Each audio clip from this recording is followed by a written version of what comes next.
Shh. It's about to start. Forget the nachos. Forget this theater. I'm quitting. I'm starting my own company with Elena and Paige. We're going to be starting the Mario Weed Media Incorporation. Hey, bro, you gonna finish that popcorn? Yeah, you can have it. You can have You it. mind if I have some? You can have it, I guess. I have nothing left. Rosa left my podcast. Yeah, that sucks. Thanks for the popcorn. I'm back. Nachos. So apparently Miyamoto was threatening to DMCA us for if we do any more Mario smoking weed images. Wait, hold on. I need to read this image. Alien wrenches gerbil feeders toilet. Oh, my God. Okay. Alan.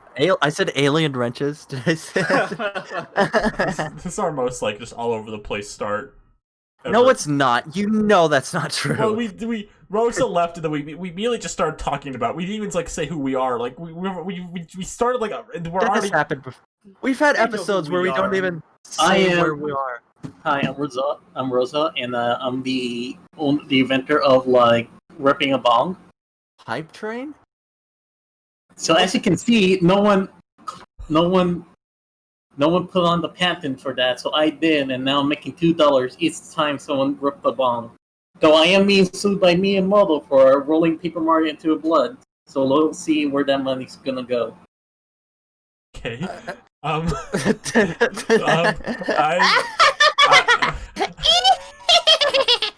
I'm Ryan. This is our podcast. Ready to start the podcast. Who knows? It's been a while. Yeah, it's been a while. Who knows what happens? Who knows? You know, we've been sleeping in this movie theater. Nothing's been playing. You know, we just kind of stare at the blank screen. Did I lose connection? Oh, geez, that's embarrassing. There's like this weird logo in the back. I got the horses in the back. I got the horses in the back. I think maybe Seep and Argo should introduce themselves before we go on nonsense. I'm not introducing myself. Introduce yourself. Come on. Introduce yourself, Linda Cardellini. Do the clown thing. Do the clown thing. See, I told you it was not as funny the second time. What's going on? Just stop the podcast. I'm on my little unicycle. They go, ding ding. Whoa! Alright, the fucking clown in the room is Seep. Who's our guest? Who are you? Yeah. It's me, Zuma. I'm the origami killer. This is my punishment. I woke up in here. Kind of smells, but at least I got this popcorn. Wait, Rosa, Rosa, what did you do? What? You didn't tell me that's how you got our guest. Yeah. Jeez Louise. Okay, don't, it's okay. Don't worry. What? The origami killer's in the room? It's fine. Everything's fine. Listen, I'm not gonna lie. There are people mysteriously missing in this theater. You know how many podcasts just take a few episodes to learn the voices and names of each host? You all are making that actively as hard as possible. Oh god. Okay, everyone, can we get a vote in the chat? Who was making the clown noises? Yeah, who's getting fired today? Oh jeez. I'm so out of it. I had some like linguine, clam scallop linguine, and I watched King of the Hill. It was like 30 minutes ago. Well, you spoiled it. You spoiled it. You're still Well, no, recovering from it? What's going on? What's happening? I just realized that like we are projecting ourselves to a live audience. Nintendo's DMCA lawyers. No, Mention them, they're after me. What's going on, guys? So there's been a rumor that a new Nintendo Switch is in production, a new model. It's slated for early 2021. So guys, what do we think of this? I think they should make a Nintendo Switch that makes Mario real, and he comes into my house and has adventures with me. Yeah. All right. I've been Is that all advised you have to say? by my lawyers that I should not mention Mr. Mustache Red Hat, but I can talk about Dr. Mario all I want. So they should make like a Switch Dr. Mario mod. Mod? Yeah, What? yes, that's right. Replace everything with Dr. Mario. What? And what? Hey, Rosa, can I ask, like, when you're not around, like me or C, do you still make these Dr. Mario jokes? Is this like a constant? Zuma. Yeah, yeah, she does. Oh my god. Oh my. Just her name and one of the chats I'm in. You Hey, Zumo. Hey, Zumo. Hello. No, Clarence, that's not Sumo. It's Zumo. just Yeah, Clarence. Shoot. Oh, that That was that completely fell flat. No. I actually remember like losing my shit over that show because like when I first watched it, I wasn't sure if they were saying like sumo or zumo, and it was making me kind of freak out because like that was my thing. That was my thing. That's my name. Would you kill a kid for that name? Yes. I You do it already for worked out. anything. You're the origami killer. That's what happened to Zumo. That's how Clarence got canceled. We found Exactly. him. We found the person out there. Get him. What? No, get off me. What podcast am I on? Oh, you're in ready to start the podcast. Look around this. The Yeah, theaters. look the cast. behind you. It's right there. Yeah. What's that? The logos. Is that Arlo? Get out of here! Oh, That was a terrible fucking bit. Holy shit. wait, Arlo? Oh no. I'm trying. I'm trying. Like every time I do this podcast, like my room fills with CO2, and it slowly like rises up like a meter. Is Arlo holding a knife? Arlo's not in here. Don't listen to them. They're lying. Oh, okay, then I guess the Ready to Start podcast horror movie is not happening today. Why are there trains in chat? What's happening? Trains? Well, maybe we should hop on the train to our first discussion topic. Hold on, choo choo. Oh boy. Okay. Well, We finally started the podcast. We did it. I guess like the first like quote unquote news topic in the world of cartoon animation fun time. They announced in quotes, this isn't started production yet, that they're gonna make I know this is what everyone always wanted. They're gonna make a gritty adult reboot of the Powerpuff Girls in live action. Live action. Yeah. I guess that's why I've been seeing like a surge of people talking about live actions again recently. Yeah. Yeah. Yeah. So, Like, go so, on. so the like plot of this version of Dark Grim Powerpuff Girls is apparently the girls are angry and like tired and depressed because they because they lost their childhood to like saving the day, even though in the original show the girls seemed to always love it and have fun, and their dad loved them and made sure they had curfews. I don't know. It's a weird idea. Oh, go on. I wish it just like stopped at like they were tired and angry. they were just kind of tired and angry. Like that was the plot. Or rather, like the synopsis, and they just like went from there. I don't know. I feel like this is really full. I kind of feel like the idea of like Powerpuff Girls, but like depressing and sad is like, well, do I really? I don't know. I brought this up. Everything sucks so much shit right now in the world.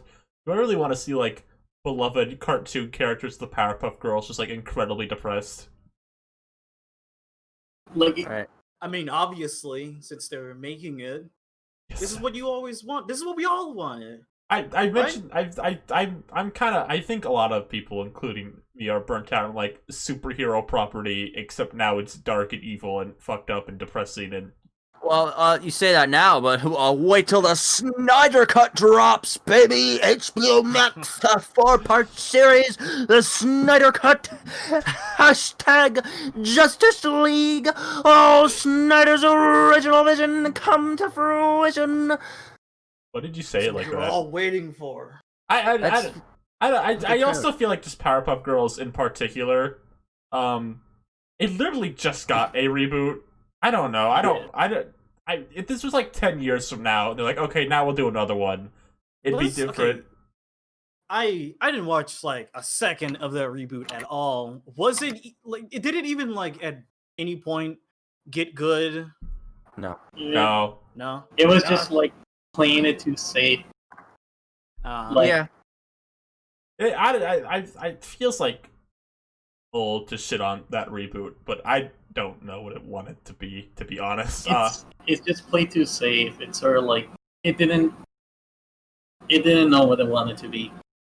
And you know, that's Yeah. one thing about this new one is it could be like at least like have a vision to it.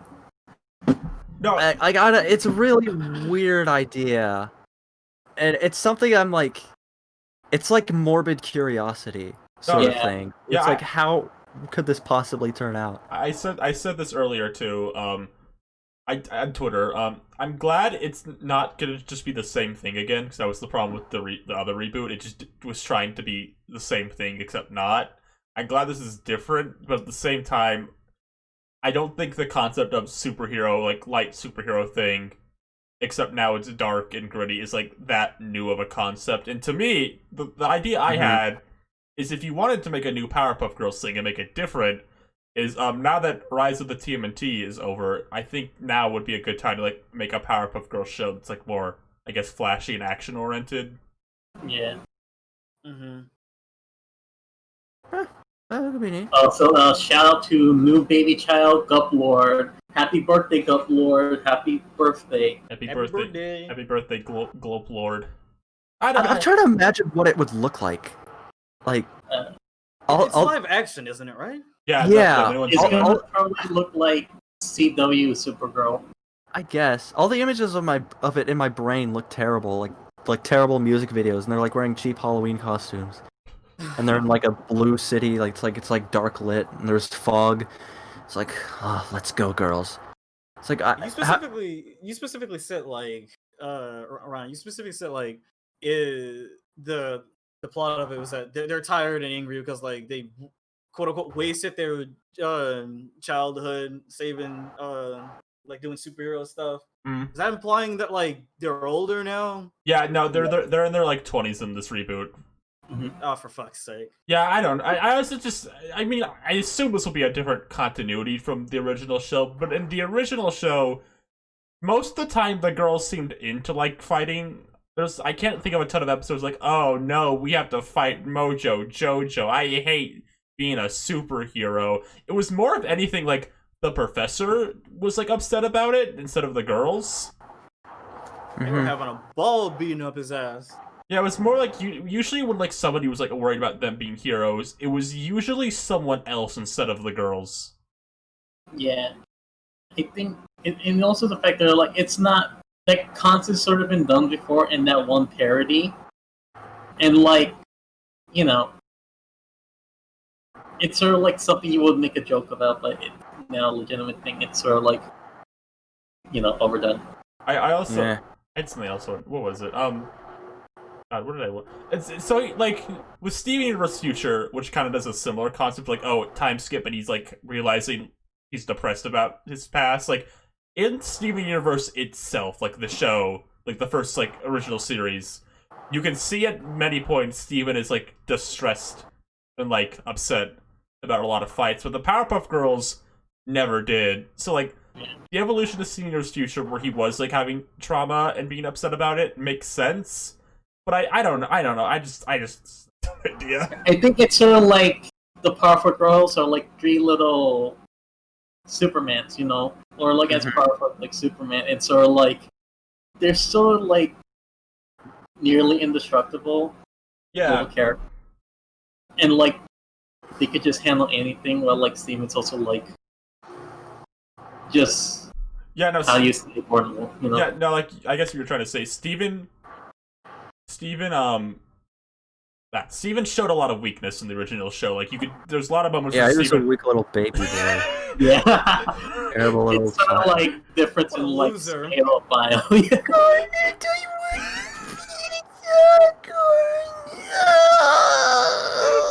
No. Where? Yeah, I agree with Hannah saying sometimes recontextualizing stuff you're not supposed to take seriously to be Grim of the Sun. I don't know. I think it's like, I don't know. I feel like kind of removes the joke of Powerpuff Girls too a bit. Like that now it's taking like it super seriously.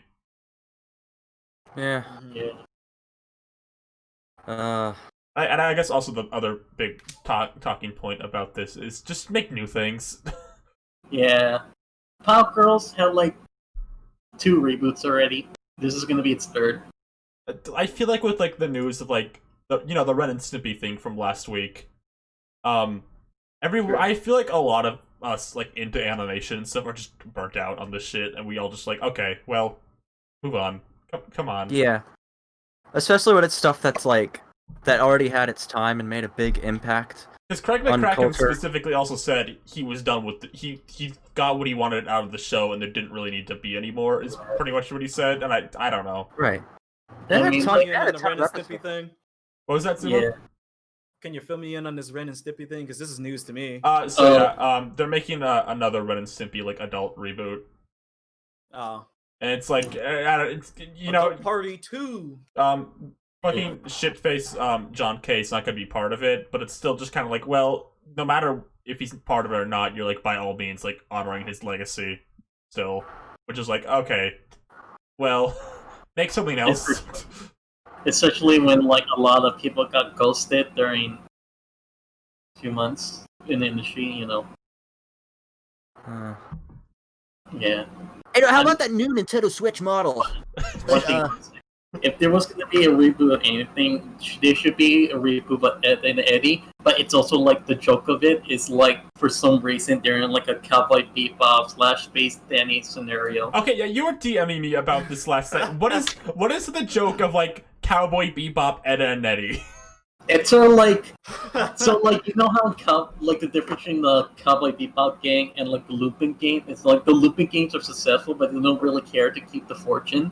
While the Bebop game are like always are trying to get like the big pay, but always fail at it. Yeah. So like that concept sort of works with Ed and Eddie because like they're trying to do the same thing. The same thing. Like, and that'd be the joke if for some reason they're in space. Radical Edward is an Ed. God, there already is an Ed. Yeah. Oh my god. I mean, like, yeah.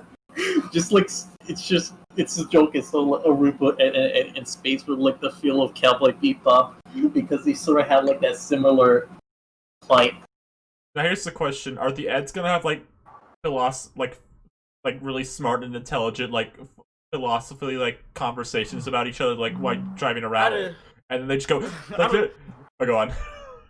I was gonna say like I don't think I can handle seeing Ed like go off on like his philosophies in a very sophisticated way. I mean he's done it before, but like that was only kind of when like I think he had that boomerang.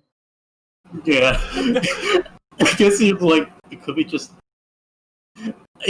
I think it's just played it straight just for the joke that it could work. I feel like it can work if you knew what's up. Here's what should happen. I think like Eddie and like Double D are like having like an in-depth conversation about like what it means to be alive, and it's like really deep and like inspiring.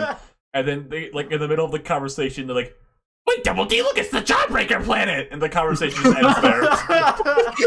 We gotta go there, man. We gotta go to the Jawbreaker planet.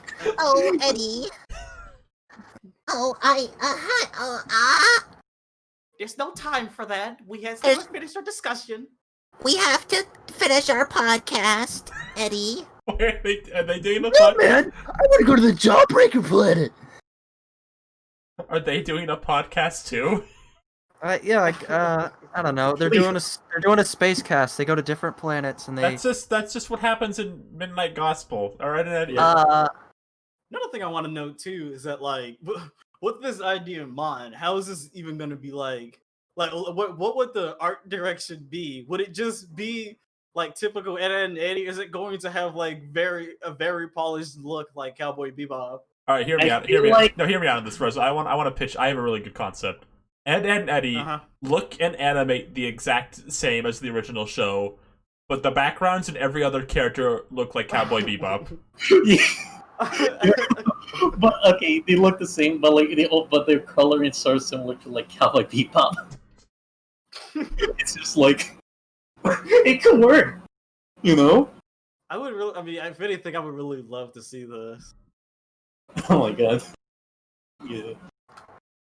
I don't. Yeah. Oh, someone said they didn't have the fusion fall art style. Oh, don't get me started. Don't get me started on the fusion fall. Oh my god.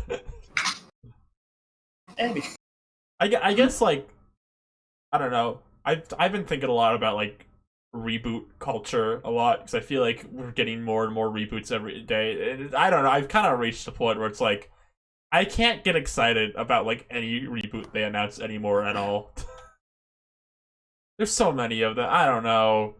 Even stuff like I don't know, like Clone High probably needed a few more episodes. I respect that they wanted to reboot it, but it's like there's so everything ever is getting rebooted, and it's like some of my favorite things in recent times have been like, you know, new stuff. Like I really liked watching the Owl House and like Midnight Gospel and stuff. And it's like I enjoy seeing old stuff I like again, but like I don't know. I think I prefer it more when they do like those Rocco style specials, where it's like just a one-off thing. Yeah.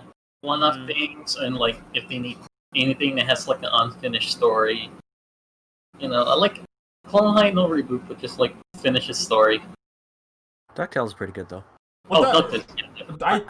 I forget that show is a reboot sometimes. I Because it's can- so much of its own thing. Yeah, I consider is- DuckTales the new one. Yeah, I kind of consider stuff like DuckTales and TMNT like in a different category because those are like old legacy series that like I think when something's like 80 years old or like really old, not 80, like really old, like 50, 60-ish olds, I think it's okay to like get a new take Yeah. on it. It's like when something's like Yeah. when something's only like 20 or 30 years old, I get a little more like, well, do we really need to reboot this now?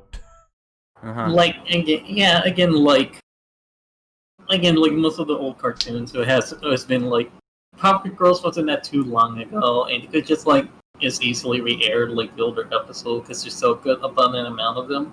Yeah. Just put them on your HBO Max commercials. You say Yeah. like, Welcome to a new world where Powerpuff Girls, a Scooby-Doo meets a land named Ooh. Yeah. It kind of be like, you know, I like regular show, but if they like announce like a regular show revival like in the next 10 years, just be like, okay, do we really need another regular show like right now? we already mean, have like, another regular show. yeah, Oh, so like, no, that's Close different.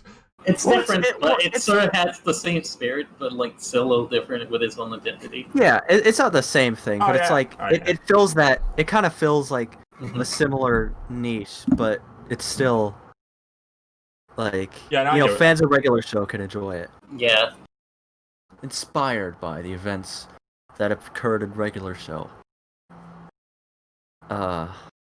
So yeah, Does anyone thanks have for coming to our podcast, We're not everyone. done! There were only 30 minutes. No, I just wanted but to I ask. guess if anything, if they're gonna bring Bella Gold from again, I think they should just come back as like shorts, you know?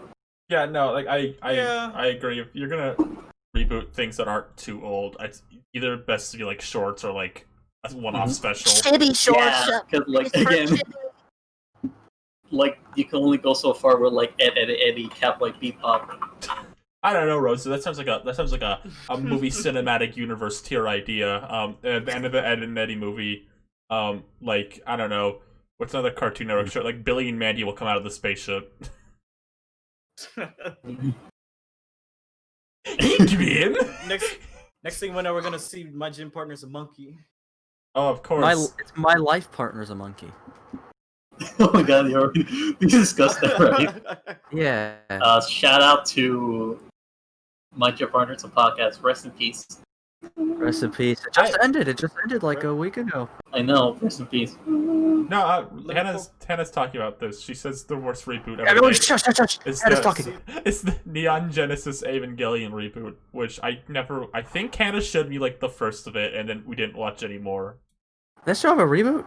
Yeah, they did like it's not a show. It's like movie reboots. They do like the show in like separate movies. I think they're like on 3 now. Now? Yeah, they're still going. They haven't finished the reboots yet. I'm pretty sure. What? They're When on did the that 4th. I don't know. happen? Okay. like that series feels like it's very, how do you say, one thing. One note. One Something Piece. like, yeah. Yo.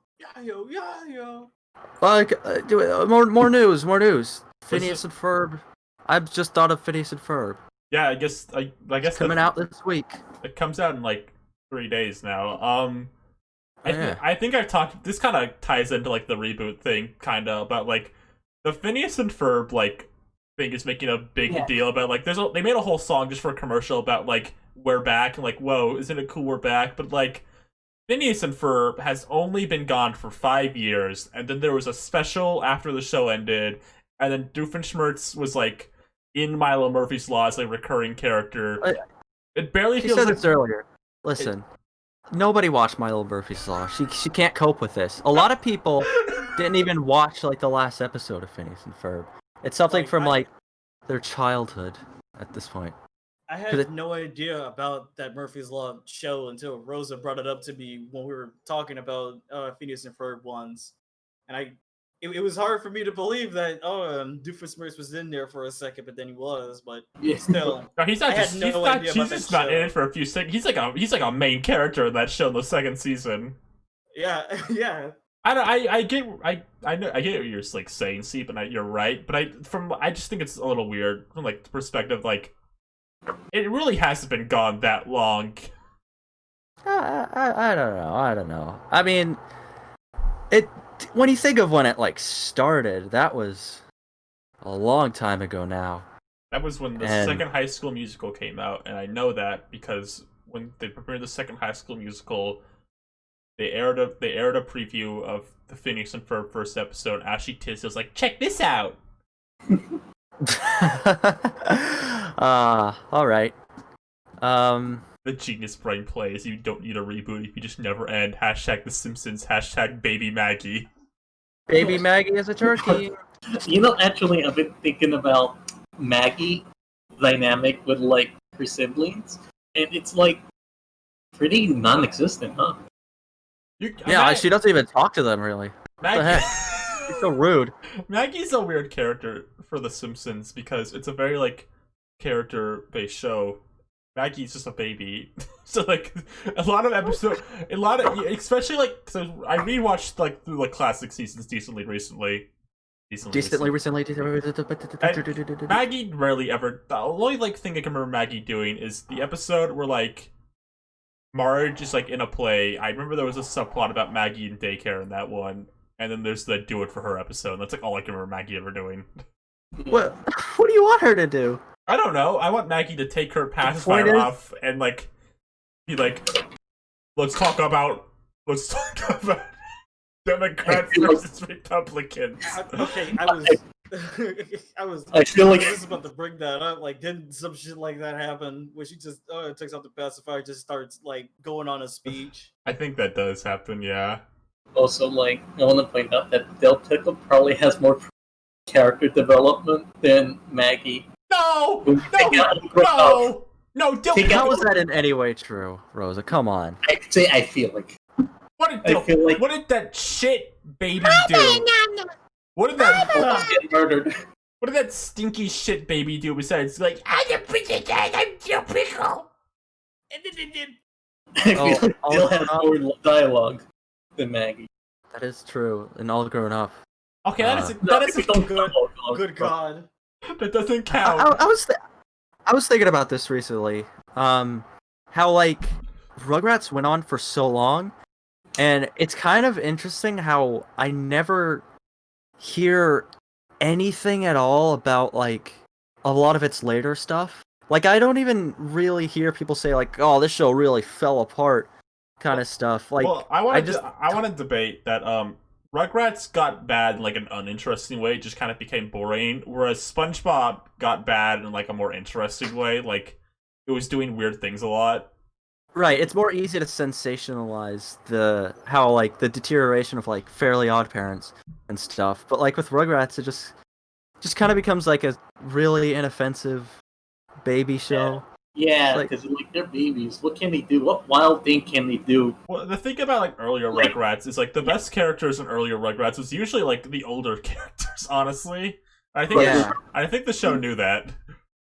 Remember when Stu Pickle got like hit on the head with like some robotic bird he made, and he thought he was a baby, and he was somehow able to communicate with the babies? Was that in the movie? No, that was in the show. Oh. He somehow gained the ability to communicate with the babies because he thought he was a baby. Dude, I think I'm a baby. Dude. Was Yeah. was there any other news this week besides like is Phineas and Ferb and like Powerpuff Girls? Was there any other thing? I feel That's the Nintendo rumors. I've been That's- bringing that up It's constantly. just a rumor. I don't know. Game rumor. Rumor? There's a rumor that there's gonna be like an enhanced Switch console like that can run better. I mean, we could like speculate. Game Explained does discussions, If you speculating on rumors. if there was a new Switch model, what would you want from like it? I guess. All right, yeah. Let's go around and ask these Nintendo fans what I don't even like Uh, want like an upgraded system. I just kind of want like UI improvements. Pretty much. I'm fine with like our functional internet. Yeah, that's probably yeah, functional internet. what would you want from the UI? I don't know. Ryan. I think it's weird. I'm not the only one. I don't really care about themes at this point. I care more about like. I think it's weird. There's like no folders on the menu. Oh yeah, Uh-huh. definitely. Like so like maybe I wanted to listen to music. Maybe I don't know. I wouldn't care too much about them because like I'm just in and Well, out with this. the Switch's UI is weird to talk about because the way it's designed is very specific to like the UI has to be simple as possible to like get in and out as fast as possible. That's why it's so simply designed. Mm-hmm. Oh yeah, remember when you press the home button on like the Wii U and it take like 5 seconds? Yeah. Yeah, so the Switch has to be like designed to like get in and out as fast as possible. So I think that's probably why there's like no like theme. I think they could do simple themes. I think it's possible to do themes. Like theme for color. I mean, like it was a thing on the 3DS, and like that really Hmm. didn't do too much to it. yeah, but like different how you say scale with like the game. Mhm. Mm-hmm. Mies, I miss Mies. Yeah, their Mies are still there, but like Yeah, no, Hannah's Then- talking. Oh, go on, Zumo. No, I was just gonna say like I don't think the Mii's are just like as prominent now on the Switch. Yeah. It's kind of just like an avatar thing at this point. Because the Mii's on the Switch are like hidden in the options menu, like the Mii Maker. It's like hidden away. yeah. Mhm. And I think the only Switch games that use the Mii's are you can put a Mii in your icon on like the Switch profile, and then they're in Mario Kart 8 and Smash, and like that's it. Mhm. Yeah, that's what I mean. I like the Mii's, but like I guess I don't like feel a need to like hold on to them forever because that is very much tied to like the Wii brand. I almost wonder Yeah. in a way if they just kind of brought them back because of, like they knew Smash was gonna do that. Everyone is here things like, oh, I guess we have to have Mii's.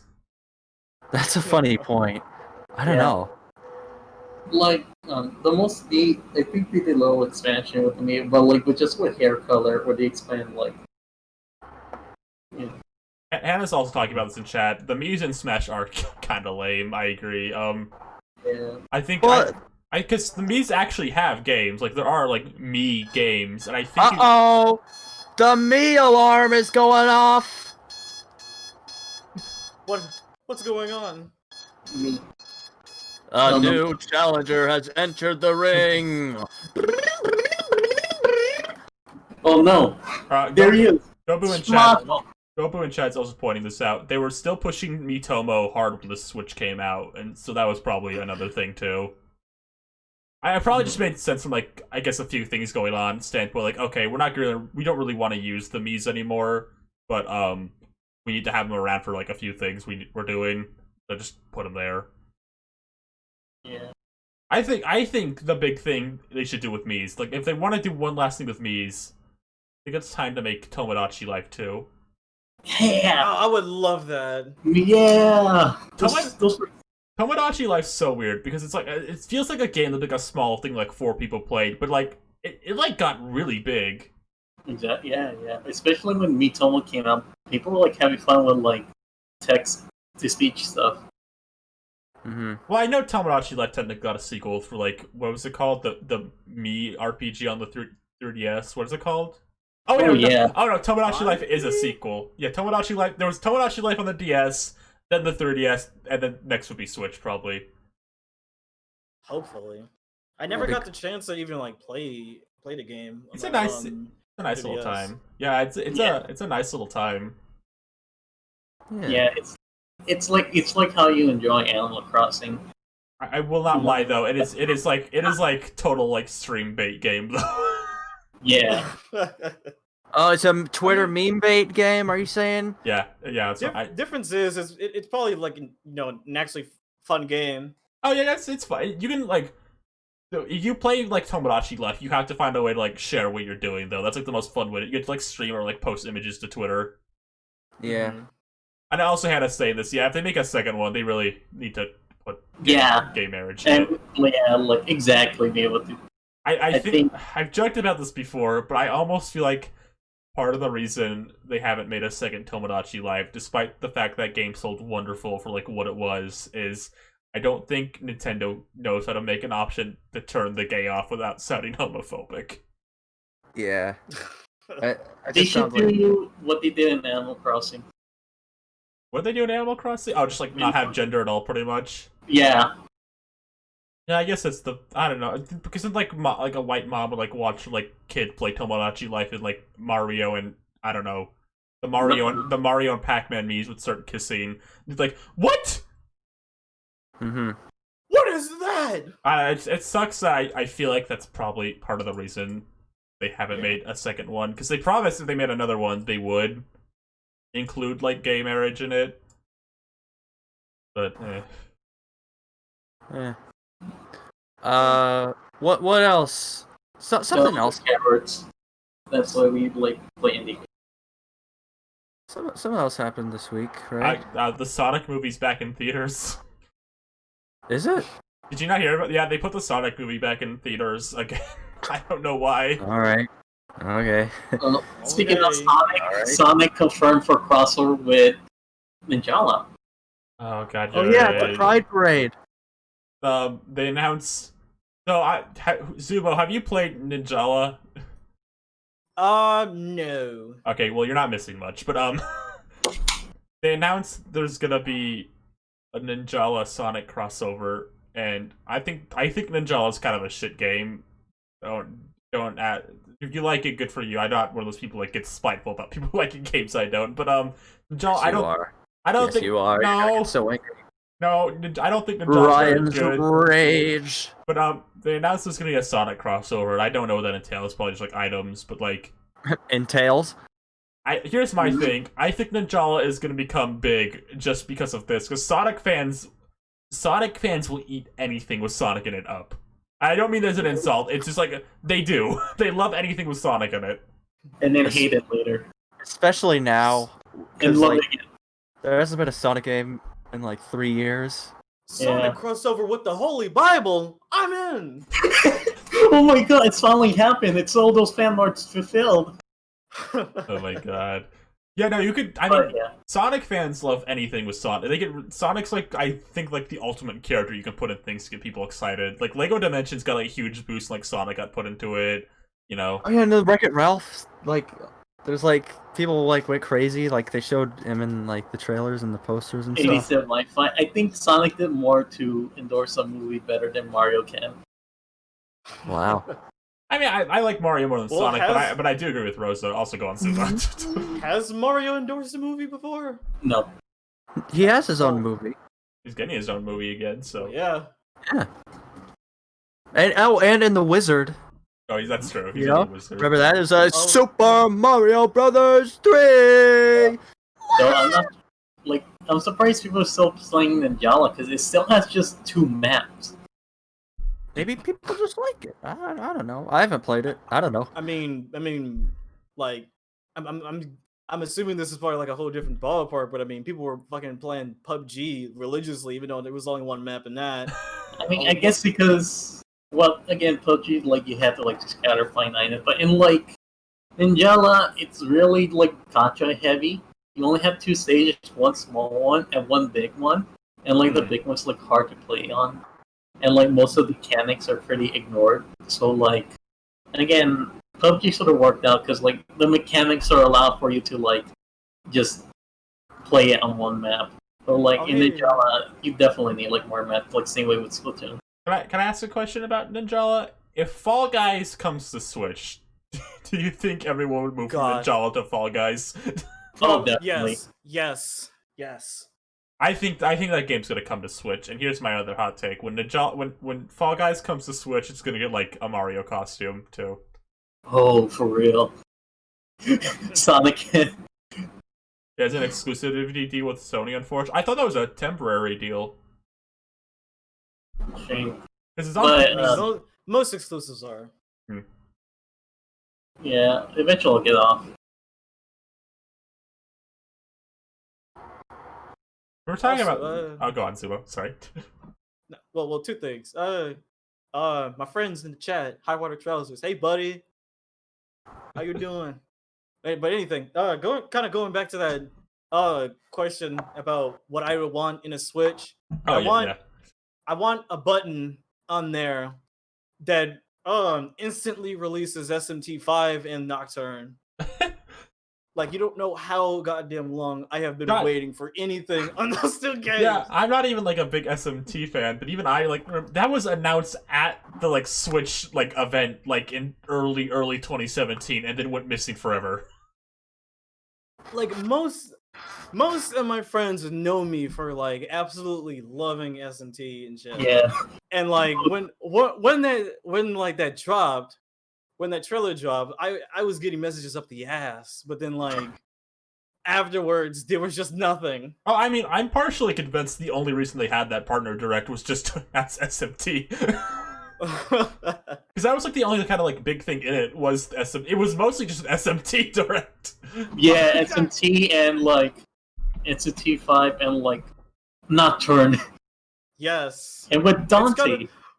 Yes, Dante. Now featuring Dante from the Devil May Cry series again. He's back. Anyone watch episode 4 of The Muppets Now? I know! Never did. I never got sat down and watched that. I have more thoughts about Muppets Now, like now that I've let it sunk, and let me just say, the Swedish Chef sketches in Muppets Now are the most nothing things ever. the joke of them is like a celebrity will be cooking normally, just like, you know, you're cooking the curry sauce. with just no joke to it, and like a turkey will just like comment on how they're cooking it, and it'll come back to Swedish Chef for like 10 seconds doing something kind of funny, and then that's it. That's the entire joke. Yeah. The problem with it is because it's an unscripted comedy show. I feel like they have to have like a really normal basic cooking show with some like chef who may or may not be an actual actor with like acting skills. Mm-hmm. When it should be like I feel like it should be like, you know, they're doing like a cooking competition like the Iron Chef or Chopped or something, but the Swedish Chef happens to be there and he's screwing it up for everyone else, and then they'll want to choke him to death. Yeah, by the end. We talked about this earlier. The problem with the Swedish Chef sketches is the guest doesn't really interact with the Swedish Chef. They just kind of exist next to him. When it does feel like the joke should be like the Swedish Chef is like making a mess for like the guests, and like they just get increasingly like angry about it. Yeah, they kind of look at him like, oh, what's going on there? That's a crazy. That's not how you cook food. Which is why like the Pepe and That's like horrible. Scooter, like the Pepe and Scooter ones are honestly the ones that work the most. Was like because the joke with that one works is like someone's getting mad about Pepe messing the show up. Right. You have that comedy duo. Like the cooking show Turkey is not a comedy duo player. She's just kind of like she doesn't do anything. She's just kind of like, oh, chef, what are you doing? That's not how you cook food. Oh. And she gawks over people cooking poultry. I guess another news thing is I don't know if we talked about this yet, but I think it wasn't out last time we did a podcast, but Sponge on the Run is out in Canada right now, too. Yeah. What is? The new SpongeBob movie, the 3D one. Oh. Like in theaters or online? No, it's in theaters, and apparently, it's the highest grossing movie ticket sales wise since like the coronavirus started. Well, Which is insane much, 'cause I don't think a lot's come out to theaters. Yeah. But the other kind of big thing is it's coming to Netflix internet everywhere except America like in a month. And that sounds like a disaster yeah, so like it's coming to Netflix and everywhere in the world except America because it's going to come to CBS All Access like 2 months from now in America, which sounds like a disaster because if you have a VPN, you can just go on Netflix and watch it there. It's gonna get like downloaded and put on a bunch of cartoon sites ahead of time. It just sounds like a disaster. Oh Jesus, that is such a legal tangle there, where it's like, oh, we have the rights to release this film right now. It's like, oh well, we have the CBS rights, and we can't release that because the profit margins for this month aren't going to be as successful if we don't release it 7 months from now on our app. It's kind of like I watched an interesting video about like they watched like the behind the scenes of the Frozen 2 and how it was clear Disney rushed that movie out for like the holiday season and they didn't have time to figure everything out. Completely forgot that was even a thing. Frozen 2? Frozen 2. Yeah. God, what a weird like thing that Frozen was the biggest thing ever.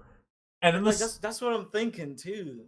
Like, well, actually, go on. I was gonna say Frozen 2 is probably like the highest grossing animated film of all time. Like it's like the sequel to the biggest thing in the world.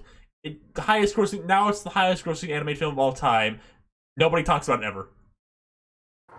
The most I see is just like merch in like dollar stores. Yeah. And then you compare it to like Spider-Verse 2. Like it's not Spider-Verse 2, but like Spider-Verse, like which like isn't the biggest animated film of all time, but like people have not stopped talking about that film since it came out. Yeah, there's just a lot of things to love about it. Like it's vigorous, drive, and animation. Well, I think we gotta look like sort of outside, like That's fair. a very like nerdy animation circle on the internet. I don't know. I even feel like Disney fans I see don't really talk about Frozen 2. Well, not Frozen 2, Oh, fair enough. but I mean Frozen in general Hmm. was such a big thing. But Frozen, I don't know what it was about Frozen 2. I mean, I watched it and I remember by the time it was over, it was just kind of like, oh. I almost I guess- go on, Go- Rosa. That definitely was Frozen 2. Certainly Yeah. was. I guess it just goes to show for like what Spider-Verse is. Like really did make a big impact in the animation space, and that I think that says more compared to like just I almost want to say like it's kind of like a version of like what I call the Mario Maker 2 effect, where like Mario Maker 2 was not a bad game at all, and I think it's weird people call it a bad game, to be honest. It's like it's got so much to do, but the problem is you can only be Mario Maker for the first time once. Mm-hmm. And I think Frozen 2 kind of had that. I don't think Frozen 2 was that good, but you can only be Frozen for the first time once. And I mean, like, maybe. I don't too much know that they were really gonna like try to do anything like spectacular different with Frozen 2. Because I mean, like, I think like Rose already said this, but like, at least with Spider-Verse, they kind of went all out with the animation on that, Mhm. doing like as many interesting things that they could, and like they're probably gonna even try to like do more with the sequel. Yeah, I don't know, but tease like that. with Frozen 2, like I suppose it just kind of just looked like Frozen, but with 2. yeah. I guess it goes to show like with Disney 3D animation, they're so safe. Well, I guess. I mean, I don't want to like dump. It's got pretty good animation, and it's Yeah. definitely, if you compare it to the first one, it is a lot more I think technologically advanced. I thought about this in watching like Onward recently. It's kind of related. Like when you get down to like the technical stuff, like of course these are like beautiful movies. Like the technical part is like wonderful. Like everything looks great. But the problem is, I feel like stylistically, I think a lot of us animation fans in particular, like over Mm-hmm. the Disney Pixar look now. Yeah. It like goes to show, it's like, you know, how like AAA games take like a realistic art style. They're trying to make it like real as possible, but then like it's just something no one really cares about. Uh-huh. Which is why, like, in the world of animation, like the big things right now are like Spider-Verse or like the Lupin movie that like tries to look like the 2D Lupin stuff, or like Sponge on the Run, which like is doing like a wonderful transition of SpongeBob to 3D, which like that's the stuff like a lot of animation nerds care about now. I think a lot of us animation nerds are like over like Disney, to be honest. Yeah, and like Now you go. I was about to say, like, and also like if you like do like compare movies like Book of Life and Coco, people will probably talk about like Book of Life more just because it has more stylistic look and like, you know, just looks more unique, like what Coco's doing. And also like fuck Coco, fuck the people who made Coco who stole the story from a family and did not pay them back. Yeah, Yeah. yeah, that was. Liv, you can't make that joke in the chat. Everyone's gonna think you're being serious. Let me explain. So, live in the chat said, "I heard from my Canadian friend that Sponge of the Run only has the animation style in the opening part, and the rest is animated by a totally different studio." So the joke is when the Lupin the Third, like the CGI Lupin the Third movie came out in Japan, someone lied for some reason that like only the opening has the beautiful animation. And they just made a bunch of animation for the trailer that isn't in the movie, which isn't how animation pipelines worked at all, and people believe them?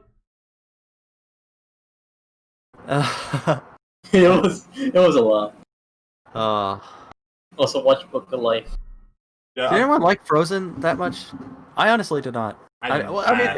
It's a fine movie, but it wasn't even like I don't know how it got so. What did it do really? That made it so big. I think the That's theory. what I'm wondering too. The theory is, I think, like Disney hadn't done like a played straight like fairy tale princess story in a while, because Tangled was more like a radical take on it, I guess, if you want to say. Like a Shrek. Yeah, I guess. And then Frozen was very played straight, so I think people like that as the theory. I guess so. Yeah, like nostalgia for like the Little Mermaid and the big musicals. I think there's just I think a lot of it was like it was played straight, but at the same time it sort of like also messed around with the trope, saying making fun of it, I guess. But it sort of like wasn't new for Disney since there was that one live action movie where like god, yeah. It like it's also the same with like Wreck-It Ralph, where people were talking about like the princesses being self-aware and sort of like just Disney doing like very safe jabs at themselves, you know. Mm-hmm. Mm-hmm.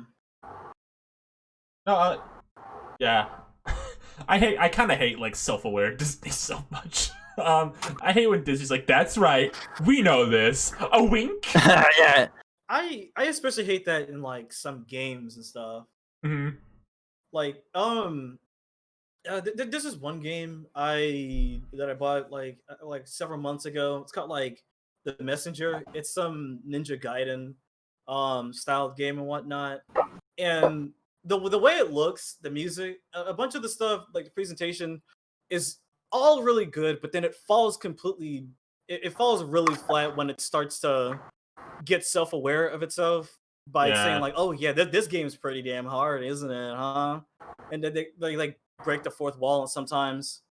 I think I've mentioned this. I kind of over like self-awareness. Like I've mentioned before, part of the reason I didn't like the Sonic Boom cartoon is like I kind of tired of like, "Oh, that's right, we're aware of Sonic fans." A wink. Yeah, and same thing with Gumball, where it's sort of like just self-aware, and it seems like it's sort of like doing it for like Twitter. Well, you know, I don't Twitter really, meme bait. I don't yeah. really, Oh god. I don't really mind like the occasional one. Like if there's like a line or two about it, it's fine. Like Paper Mario has most of the jokes in Origami King are just like, you know, silly jokes. But like there's like one joke near the end about like Bowser goes up to a door and says, "Oh, there's nothing behind this. Bah, they should patch it in already." It's like that's like one joke like that, and that's fine. Because again, Paper Mario's also been like mostly genuine, but then Gumball, the thing with Gumball, so it just stops being genuine after a while. Mhm. You know? And the Like, Garfield show.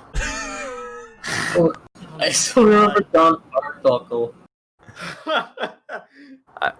I watched the Garfield show today. Oh, do you want to? That's a good. How was it? Before we get to the Garfield show, was there any other news before we want to get to what we watched Yeah, this week? any thought? Any other news I this got none. week? Okay, go on with the Garfield show then. I think you're really overestimating how much I have to say about it. Did I talk about it? I talked about that last time. The Garfield. Oh my God! What's that guy's name? Oh, I'm just gonna look that guy's name. Oh yeah, Voice- also we'll be answering questions at the end of the podcast. So Um, I'm the cutest. what is his name? The guy who Oh! Normal. Jason Marsden.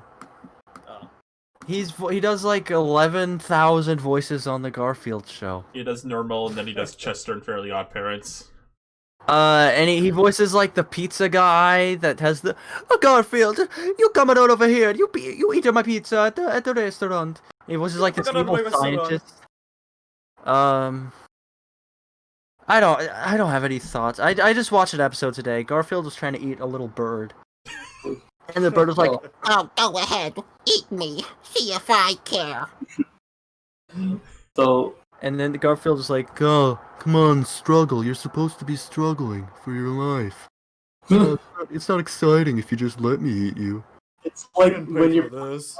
and you're having trouble catching a kid, and like another kid decides to let you catch them, but you didn't want to look weak or something.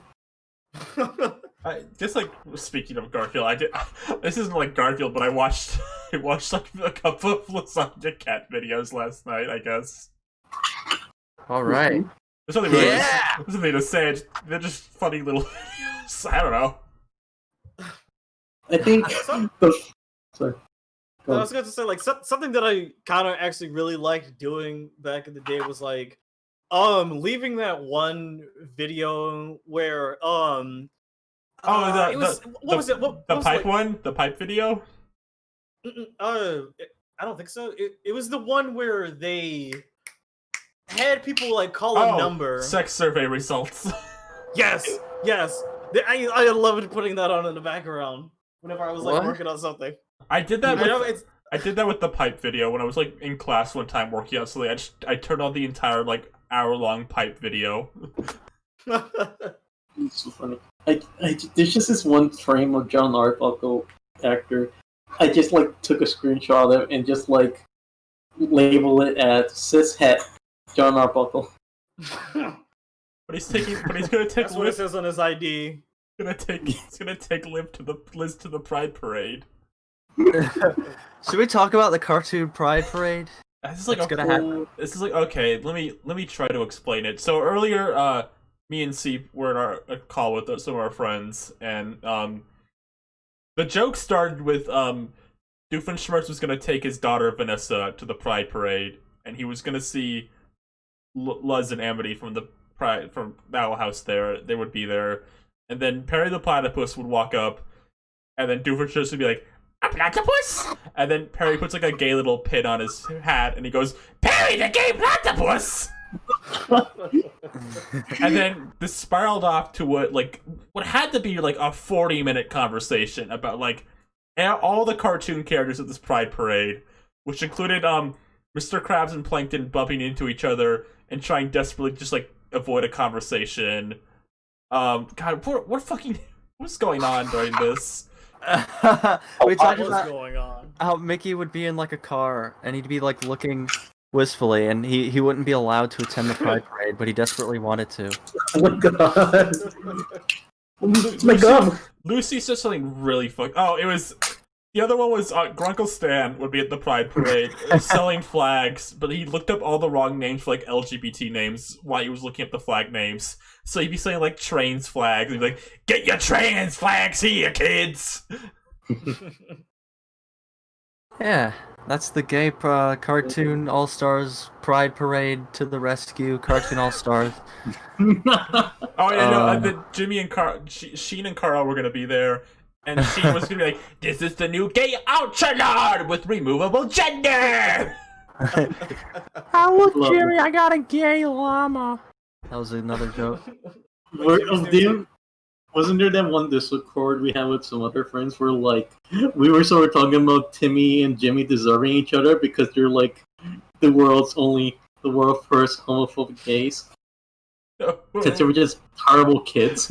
Wait, see, what did you say? It was like Sheen and Carl be at the Pride Parade, and Carl's trying to call Jimmy, and it cuts back to Jimmy like in his lab, like a dark lab, as the Rick and Morty theme plays on loop.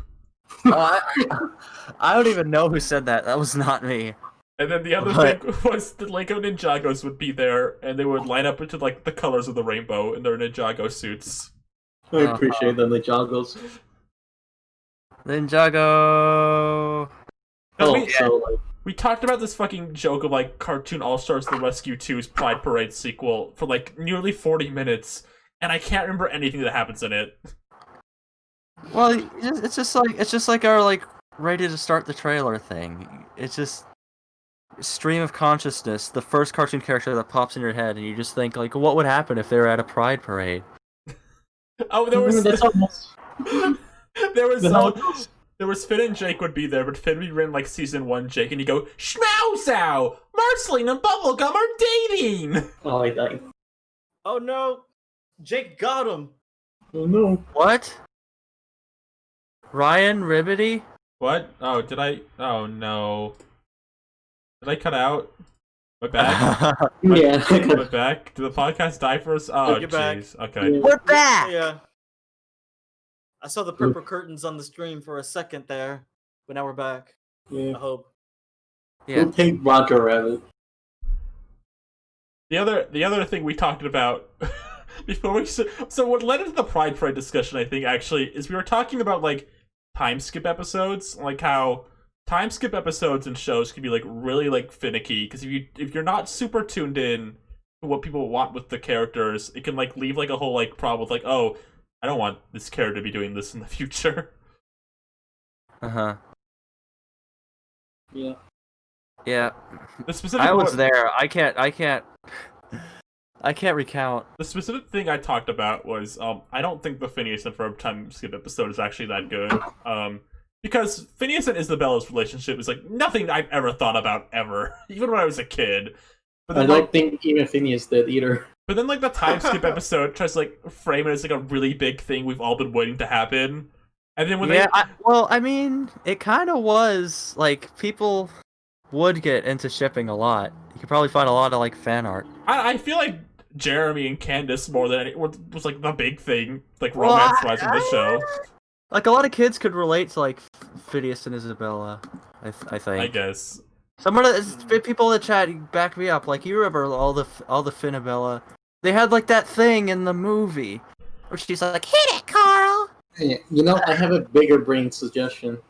Yeah. And they hit Carl. Stacy and Vanessa. They seem that's a bold take. It's a very bold take, but again, still big brain. Oh yeah, I remember. I remember the other thing that was going to happen at the cartoon. I need to go back to our cartoon All Stars, the Pride Parade bit. This is gonna be the thing we fall back on whenever we don't have a discussion. Wait, I actually want to talk about Despicable Me, but alright, well, let me just finish this. Jenny from My Life as a Teenage Robot was gonna be there with her like girlfriend, and then Sheldon was like, "Hey Jenny, I was dropping my cousin off at the Pride Parade. Jenny, I noticed you were here. Hi Jenny, it's me, Sheldon." And then yeah, he'd see Jenny with her girlfriend, and his jaw would drop. And he'd go like, "Ding!" Like the cartoon jaw drop sound, nostalgic. I've been rewatching. So just real fast, Rosa talks about Despicable Me. I've been rewatching My Life as a Teenage Robot. It's a really fun show. I like it a lot. There's lots of fun stuff going on in the show at all times, and I don't know. It's a fun show, but I fucking hate that Sheldon I hate Sheldon so much. He's so annoying. But I relate to Sheldon so much. He's my Because I love Jenny too. That's what Jenny's mom says. She's like, I relate to Sheldon because I love Jenny too, my daughter. Aw.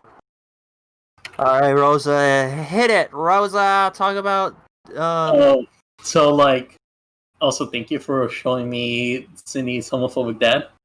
But so yeah, that was like a week ago. I know. So like, I saw Despicable Me the other day, and it's sort of wild because like I sort of noticed that the minions are like just background characters and not like a force of nature. Well, yeah. Yeah, no, I have actually rewatched the first Despicable Me a couple times, and you're right. The minions are like more just like kind of. It's hard to explain why they're a lot less annoying in the first one. It's probably because they're not plot relevant in the first one too that much. They're sort of like again like supporting characters. They're and just props. the focus of the first Despicable Me is very much Gru and the girls, which is where it should be. The problem with the sequels is they try to make the minions part of the plot, and it just doesn't work. Like again, they're like this supporting characters. Mm. You know, it's always about Gru and the family. We are. Does it? So here we go again. Remember when people like quote like the trailers and it's like it's so fluffy? I remember when the thing about Despicable Me that people would remember the most was not really the minions. That's true. That's a crazy time. I didn't even think the movie was that good. You know, I didn't think it was all that great. It was really popular when it came out. Old take. Oh, go on, Rosa. It was alright. Did you? You said you. Despicable Me really lost its steam, making a switch over to Minions. No, even yeah, it was just a nice and sweet movie, you know, about Gru and his family. I think part of the reason why the first one feels different too is the first Despicable Me was made before Illumination was like huge. It was the movie that made them huge. So like Right. after that, I think there's a noticeable like tone shift through like after the first Despicable Me. It just slowly becomes less and less genuine. Remember Despicable Me in that one anime? Yeah. It's It was like a commercial for like some soccer anime. yeah, for Inazuma 11. How did I ever end up with a son like you? I do. Before we get into go on just talk about a few more things. There's a quick news update I want to make that I just saw on Twitter. I just checked Twitter real fast. Oh no. Breaking news, So everybody! does anyone remember the rumor of Star Fox Grand Prix? Yes. Yeah. So if you didn't know, around like 2018 near E3, there was a huge leak and rumor. A bunch of insiders talked about like there was gonna be a new game called Star Fox Grand Prix. Apparently, it was just uncovered that game never existed, and it was just leak bait made by Nintendo. Made by Nintendo? Yeah, no, Star Fox Grand Prix was misinformation relayed by Nintendo to uncover leakers. Oh my god, that's how they got him. Holy shit! man. Apparently, from what I've heard, apparently Steve from Minecraft was that for Banjo-Kazooie and Smash. Wow. So Who said that? Did Andre say that? Did Andre Seegers say that? There was just a few people like with quote-unquote insider connection that said supposedly if you heard Steve in like a lot of places, it was because Nintendo was like sending Steve's name out to like cover up Banjo. Oh my fucking god! Wow. Well, For the Star most Fox part, is dead. For the most part, I kind of just like, especially like the Steve thing. I kind of just thought like that was just a joke that people were fucking making up. Like, it's sort of being the thing at the back of your mind, being like kind of concerned, like actually this could possibly fucking actually happen. Yeah, I guess that's why it worked so well. Supposedly, they also have done that with a few other things. Like I think for like when they were doing Hero from Dragon Quest, they sent out like Sora and Gino and Chrono's name to a few people to like cause confusion. Oh, those would definitely cause a lot of confusion. You know, I would have bought Star Fox Grand Prix. I think I would have gotten that game. Yeah, like something like maybe for us to see like more of the characters. Which I now want to bring up a question. What do you think the chances are that the Grinch leak, was also fake leak bait by Nintendo? Oh my gosh. That's kind of a toss up. Yeah. So, but like, would that guy have been hired by Nintendo to, like, fake lose his job or something? Maybe, I don't know. Can you imagine like that being the job description? We need you to make we need you to make a league convincing enough for people to believe that even the Grinch would be in Smash. And who to say that Nintendo's not Machiavellian? It's just interesting to think about because I've heard a few instances of stuff like, oh, Nintendo will send out fake names or Smash characters to like cause confusion. Like I think That's a So- pretty so I- genius idea. I mentioned like the Steve thing for Banjo, and there was a few Square characters for like Hero. I think they sent out Springman to a few people for Midman, Mhm. which now we have to ask the question: what if the Mario collection the whole time was also just fake Link? No. I think Oh my I God. think people would lose their mind if like the year finished and that game wasn't real and it was just fake the entire time. Oh my god. Jeez. Oh, I kind of hope that game is real because I never played the original Mario Galaxy. I would love to play it. on my I- My Nintendo Switch. Yeah, Karate Joe's bringing this up in chat too. Xander Mobius, who voices the announcer in Smash Bros, also has to record like hundreds of random character names, so he can't leak anything. That's pretty funny. Like, if anyone asks who the characters are, like he's recorded for, he's like, I don't know. They just make me record like hundreds of character names. I really wonder what the kind of things they have him say. Let me take a guess. That's like one of those things, you know, when you die and go to heaven, you walk up to God and he's like, "Is there anything you want to know about the world?" I would ask him, what did they have Xander Mobus say in the Nintendo booth? Technically, the only DLC character he probably knew for sure was probably Joker, because he voices Joker. Wow. Right. Yes. Yeah. And he says like, "You're mine." He goes, "Hey everybody, I'm the Joker, baby." Hey! I guess before we Man, Goku. move on to questions, I want to ask: did anyone else watch or play anything this week? So I played a game, 2 indie games. Okay. One called Takashi and Hiroshi. It's a very short game, an hour at most. It's And, it's like- like the Stop motion, right? Yeah. Yeah. It's a very short game, and it's like basically a little like you play as a middle schooler named Takashi who's like trying to make games, and he's like mostly driven by the fact that he's like to impress his little brother, and it's like very sweet. Like he didn't know how to program enemies yet, so like he said he had the inserted the enemies in himself while his brother plays. Yeah. So he's like, so each chapter is just him trying to find ways to like impress his brother. But and the gameplay is basically you don't really have that much control over the character. Just like they attack automatically, but like if you want to do a strong attack, they'll do a strong attack or defense to avoid damage. And then you get to choose the enemies, but you have to balance it based on like if is your little brother gonna like it, and if it's going to be able to beat the enemies, and if it's going to be enough to like lower the health where they could heal, so you could put in like another set of enemies to make the quota. This But yeah, it's a very sweet story because like it's just like a sibling trying to do their best to like impress a younger sibling. Like I had no idea that was out yet. yeah, no, Yeah, it's I out. thought it was.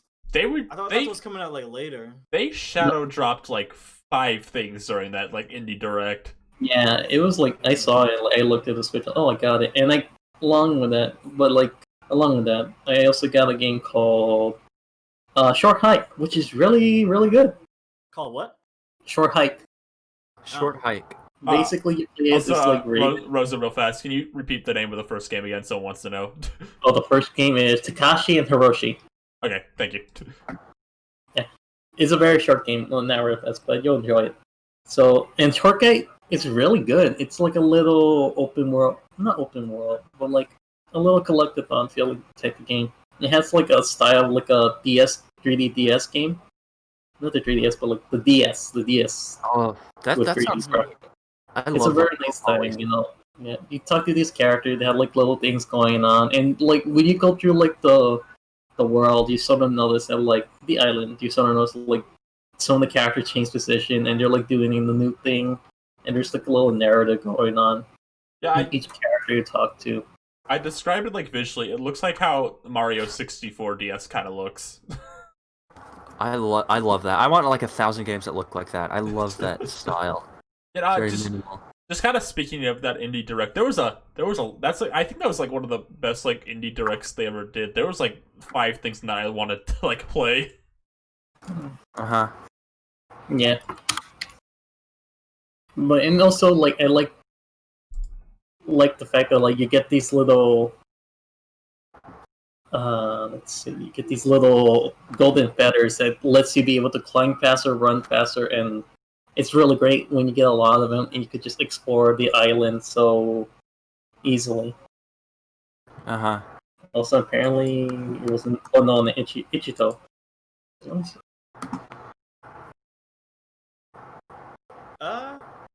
Well, maybe not a game that I've been playing recently, but like something that I've really been anticipating for it to come out is that the Jet Set Radio like game that Team Raptor is coming out with. Yeah. Bomb Rush Cyberpunk. Like I cannot wait for that. The only downside that I've heard about that is that it seems like it's gonna be more geared towards single player. And I feel like a game like that could be really, really fun with other people. Yeah, definitely. It's interesting. Like I feel like I saw a joke tweet about this. Sega fans who are and like things besides Sonic are really kind of like winning this year because like there's the Jet Set Radio spiritual successor. There's the Night spiritual successor.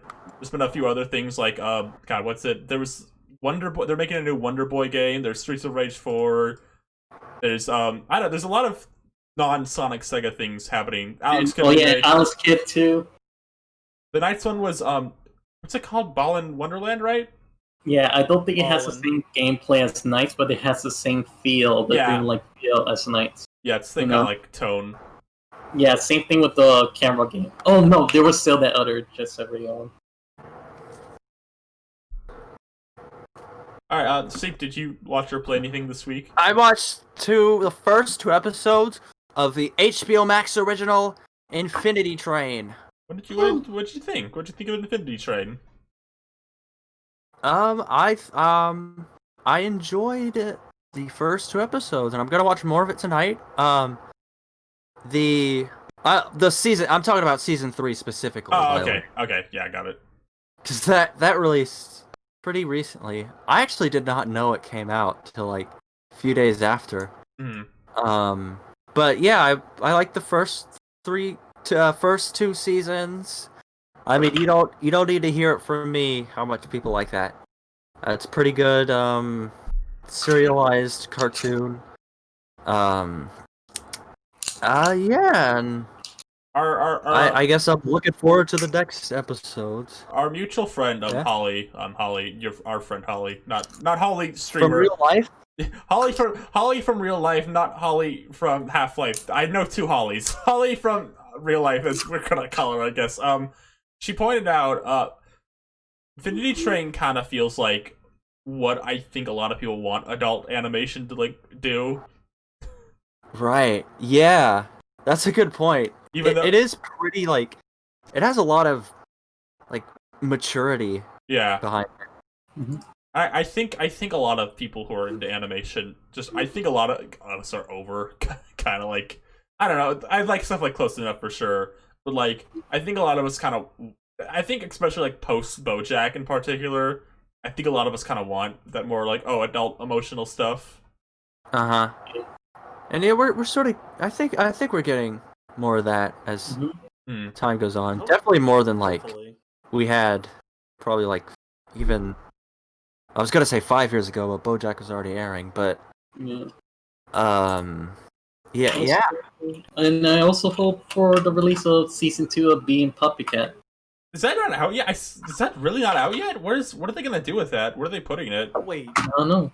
There's just a lot of issues. Yeah, Puppycat's having getting its season 2, but it hasn't been announced where it's gonna come out. Man, I remember they announced that like 4 years ago at least. Yeah, that's a show that has like a lot of development troubles. Yeah, because Being Puppycat, like the first season, I think was like announced when I was in my first year of high school. Yeah, like it was a Kickstarter show, and that was around the time when like the reality sort of sunk in when making animation Yeah. on YouTube became unsustainable. Yeah, because Frederator was trying to do the whole they were trying to do like professional level animation on YouTube. So they're trying to do like Bravest Warriors and Bean Puppy Cat, and they had a few other things, and it just was not working out because YouTube is not good for animation at all. So they had to move it. It's crazy. Like, just even think about they were able to make as much as they did just solely on YouTube, and you could just watch that for free. Like that's kind of unheard of. Yeah, no. Now. Plenty of people have talked about this. YouTube is like absolutely awful for animation. Like it is not sustainable to do animation on YouTube at all anymore whatsoever. Yeah. Yeah, good thing none of us made that mistake. If you do animation on YouTube, you like have to have a Patreon, pretty much. Pretty much. Yeah. You said you watched one other thing this week, Seat? That's probably it. Oh, really? Okay. Well, I already talked about The Muppets Now, episode 4, with Linda Cardellini. Oh, and they had Miss Poogie. Oh, they brought back fucking Miss Poogie from the Muppets? Yeah, she's a gamer. She was like Oh. gaming on her laptop while on the call with Linda Cardellini and Miss Piggy. Linda Cardellini. I guess. Oh god. Did we hear about the Miss Officer and Mr. Truffles announcement? Oh my I'm kidding, fucking I'm kidding. god. Sorry. I guess the last thing for me to talk about is I'll be tame about it because I don't know if everyone in the world's beaten or seen everything yet. But I did finally, a month after everyone else, finally beat Paper Mario: The Origami King. Wow. So, let's have that little discussion of ours. I've had a lot of time to like sit on it, and I've watched other people's reviews on it too. And I want to, I feel like it'd be controversial to say I think it's probably my top 2 Paper Marios. I mean, it's mine too. I've seen people say that. I know Paper Mario is like a shockingly like hot topic, and people get really heated about it. But I don't know. I've had a lot of time to think of. It's like.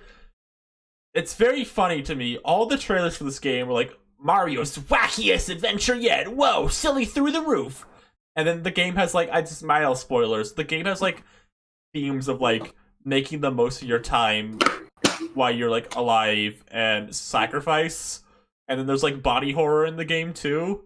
It's like, because none of the trailers imply any of this besides like a bit of a horror motif. Well, sort of did with like the Origami Princess reveal. My mind was like, oh, the Peach thing will probably just like a thing of the intro is like a silly like, oh, isn't this spooky? And then it won't ever be there again. But no, it's there throughout almost like most of the game. I would say like kind of like horror and like dark moments. Mm-hmm. Yeah. I don't know. It just shocked me because like I knew I was gonna like the game, but I was like, oh, is this? I probably like this, but I don't know if it's gonna like that extra oomph to really make me love it. But I was like shocked like how much extra oomph the game like consistently had. Just a lot of heart.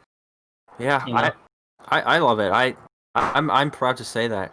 I guess I'm pretty lucky. I have not played a Paper Mario game I did not enjoy. I've played 2 so far, but I think Origami King really stands up to the first. I missed out on 2, but I'm gonna go back. I think I'm going back and playing Color Splash because like I'm sort of interested in like what they were going with the system and like see the positive aspects in it because I know that it's there. So I liked Color Splash, but I think the thing it was missing now that I played Origami, I have a few thoughts about Color Splash post Origami King, is 2 things. Color Splash didn't really go all the way with its theming, and I'll explain that in a minute. And the other second thing is I think Color Splash really needed that extra like emotional oomph that like Origami King had. Because Origami King had a lot of emotional moments, and Color Splash was mostly silly.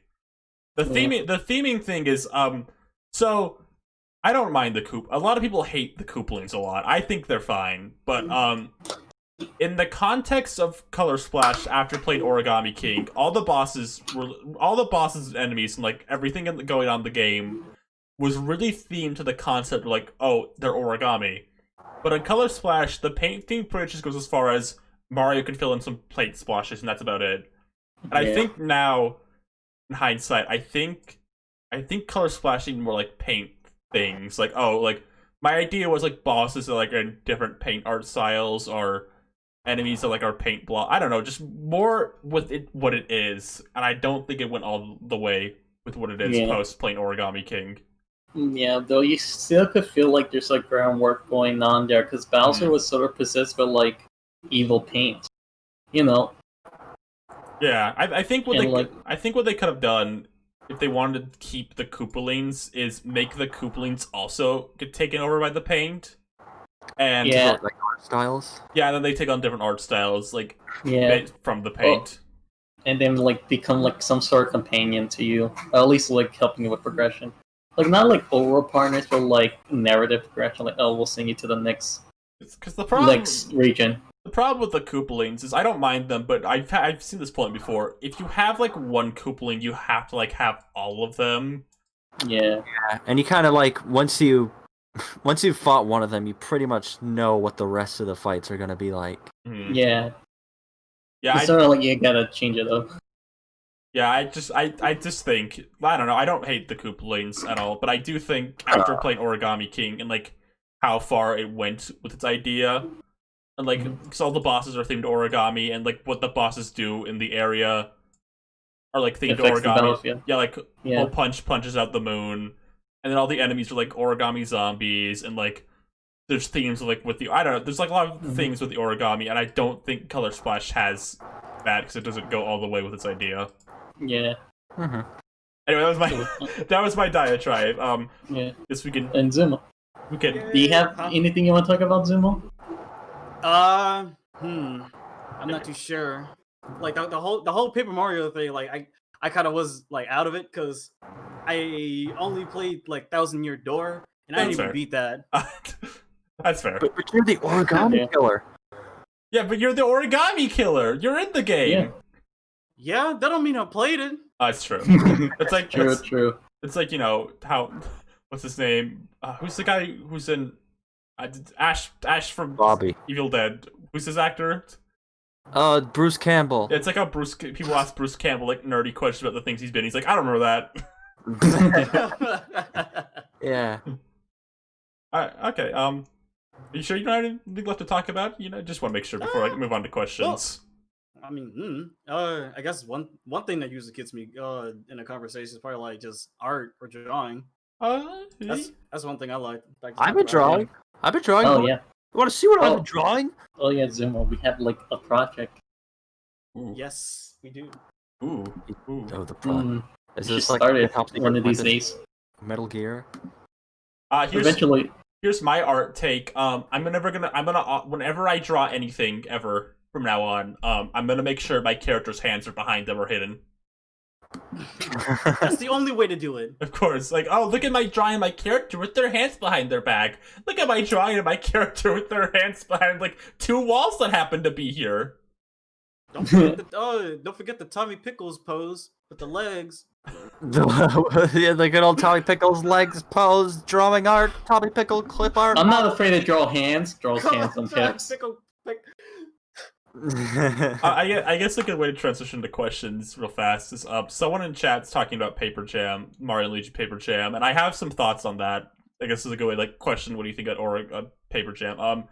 Paper Jam is the weirdest game ever made to me because structurally as a game, it's good. Like the gameplay's good, the writing's good, the world's fun to explore, but like as a Mario and Luigi Paper Mario crossover, it feels weird. I don't know why they did the thing they did, where it's just like more like main series Mario and like Paper Mario and Toad, and that's it. Yeah. It's You don't even get to meet I can't think of a Goombario. I don't even think they need to have like, oh, all the villains from all the games come, like, oh, look, Fawful and Dimentio and all of them, they're all here. I just think they could have been a little more like Just a little farther. Like Popple could have been in the game because Popple's in like Dream Yeah. Team still. Like you could have It's had, sort of like could have had like maybe like Prince Peasley shows up for, I don't know. You could have done more. yeah, definitely. It was just a very safe game. It's sort of like just like Mario, Luigi, and Paper Mario, and like New Super Mario Bros. Aesthetics. It's a weird game because like it's well made. Like I can't say it's like badly made, but I think it's definitely like as like a thing that's supposed to be a crossover. I don't think it succeeds as like a crossover. It's like when Radically showed up in Mighty Magisword. My God, that was the last episode of that show, wasn't it? Yep. It was? Yeah, I think the episode where Rad from OKKO shows up in Mighty Magiswords. I think it was the last episode of the show. I mean, does it just end, or was there like a conclusion? I think they kind of acknowledge it's a final episode, but it's not like a big finale or anything. But it's like, oh, well, that's it. We had our time. See ya. I haven't watched the episode. I only watched like Nintendo put it on his like top 10 least favorite episodes of the year or something. That's the only reason I know about it. Oh. It Yeah. just fades to black, and then like an Impact 5, it's like that's it. It does not beat Uncle Grandpa's ending, where they all get inside a big sandwich and they get eaten alive. And Uncle Grandpa's like, it looks like this is the end. Now that sounds like a seat tall tale. No, it's real. I'm gonna find a picture of Uncle Grandpa and a big sandwich with Uncle Gus. Uncle Gus? Uncle Yeah. I'll believe it when I see it. All right, we've gone on decently long. I guess we can take a few, like, 2 or 3 questions, you know? Yeah. All right, All right. Who has a question? This is the part where you ask questions and we might answer them. I don't know. Maybe I'll ignore you. Maybe I'll They'll fuck just steal more of Ryan's popcorn. Ah, jeez Louise. Butter? Ah, Yeah. Can you teach me how to be beef stroganoff? Uni beef.